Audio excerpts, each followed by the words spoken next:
हरे कृष्णा। हिंदू धर्मशास्त्रों के अनुसार हर वर्ष फाल्गुन कृष्ण एकादशी के दिन विजया एकादशी मनाई जाती है। यह एकादशी इतनी अधिक महत्वपूर्ण मानी गई है कि इसका महात्म्य एवं कथा सुनने और पढ़ने मात्र से समस्त पाप नष्ट हो जाते हैं। फाल्गुन मास की यह एकादशी मर्यादा पुरुषोत्तम भगवान श्री राम से जुड़ी हुई है।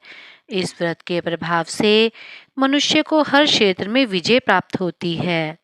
आइए सुनते हैं विजया एकादशी व्रत की कथा। त्रेता युग में मर्यादा पुरुषोत्तम श्री रामचंद्र जी को जब 14 वर्ष का वनवास हो गया, तब वे लक्ष्मण और सीता जी सहित पंचवटी में रहने लगे।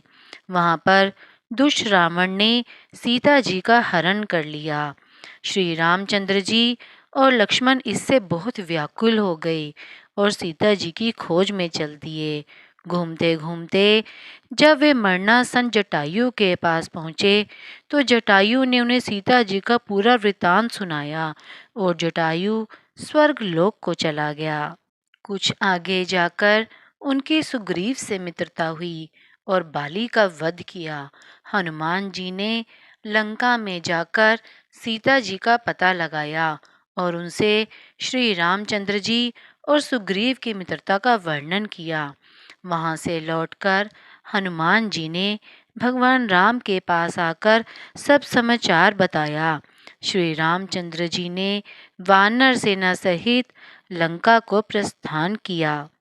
जब श्री रामचंद्र जी समुद्र के किनारे पहुँचे, तब उन्होंने मगरमच्छ आदि से युक्त उस बड़े समुद्र को देखकर लक्ष्मण से कहा कि इस समुद्र को हम किस प्रकार पार करेंगे।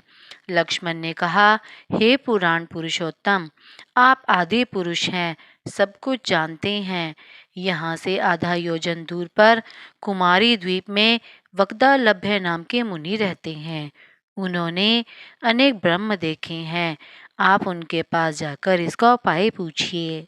लक्ष्मण जी के इस प्रकार के वचन सुनकर श्री रामचंद्र जी वक्दालभ्य ऋषि के पास गए और उनको प्रणाम करके बैठ गए।